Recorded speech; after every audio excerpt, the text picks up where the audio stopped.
C'est l'ambassadeur plénipotentiaire des États-Unis en RDC, Lucy Tamlin, qui a procédé au lancement officiel du programme d'éducation civique et électorale au Centre culturel américain de Kinshasa, qui se trouve dans l'enceinte de l'Université protestante au Congo, ce jeudi 19 octobre 2023.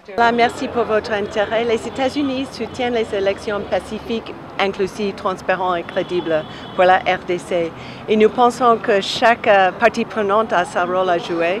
Donc ce que nous faisons ici, c'est d'aider les citoyens et surtout la jeunesse à comprendre le devoir civique et comment aller voter, quels sont les enjeux, mais aussi pour conscientiser sur le système électoral. Donc nous comptons en tant que partenaire juste donner cette assistance pour aider les jeunes. Et nous pensons que toutes les institutions doivent continuer à bâtir la confiance dans le processus. Donc nous apportons une assistance importante, surtout dans la question d'aider la société civile à jouer son rôle en tant qu'observateur, mais aussi comme les activités comme ceci qui aident les voteurs, surtout la jeunesse, à aller activement voter et remplir leurs droits civiques. De quoi s'agit-il exactement? Trésor Kalonji, chairperson of the Alumni of Yali RLC East Africa in the DRC, s'est exprimé en ces termes. Nous avons formé 15 facilitateurs et modérateurs dont le but sera d'organiser des cafés citoyens. Donc nous allons aller à la rencontre des communautés, nous allons organiser des sessions d'échange basées sur des contenus du programme YALI, qui est un programme du département d'État.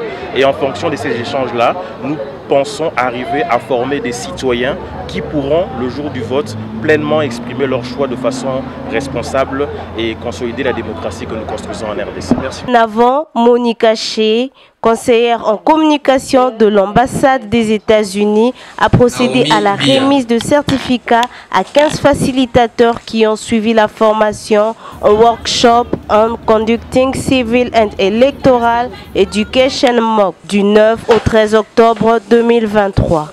Amener le jeune à avoir confiance à cet électoral est l'un des objectifs de ce programme, explique Gégé Mokende Romain, coordonnateur du programme YALI Kinshasa. Et nous avons formé nos facilitateurs et avec les facilitateurs, nous serons sur les terrains pour pouvoir toucher un grand nombre de jeunes, les amener à avoir confiance dans les processus électoraux. C'est une campagne qui va prendre, je pense, jusqu'aux élections. Nous serons sur les terrains et même après les élections. L'objectif principal du programme, c'est d'amener les jeunes d'abord à avoir confiance au cycle électoral, mais aussi à participer activement parce que nous avons remarqué depuis les 3 cycles électoraux passés qu'il y a un faible taux de participation des jeunes. Et surtout qu'il y a des leaders aussi qui alimentent cette méfiance des jeunes vis-à-vis des élections. Alors le but, c'est de les amener à avoir confiance et à participer, amener les jeunes à comprendre que leur voix compte et que par le fait de voter, on peut changer beaucoup de choses dans le pays. Une occasion pour les facilitateurs de placer un mot. Alors, je réponds au nom de David Sena.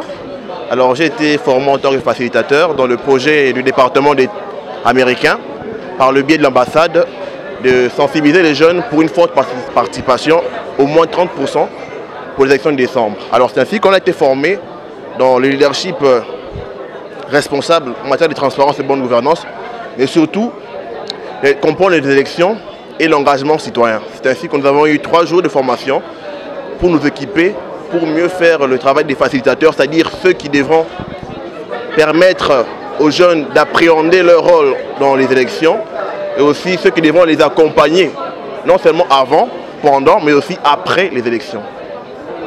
Ok. Alors, durant cette formation, j'ai été formé pour faciliter l'éducation civique et électorale aux jeunes. C'est un programme qui initie beaucoup de jeunes dans tout ce qui concerne les élections, la période électorale, même post-électorale. En général, c'est pour initier vraiment les jeunes à être à fond dans tout ce qui concerne le développement du pays, les élections, la vie de tous les jours dans la ville de Kinshasa et en RDC, bien sûr. Notons que ces facilitateurs seront sur terrain avant, pendant et après le cycle électoral qui se terminera au mois de janvier 2024. Si vous pouvez regarder devant. Yeah, c'est ça.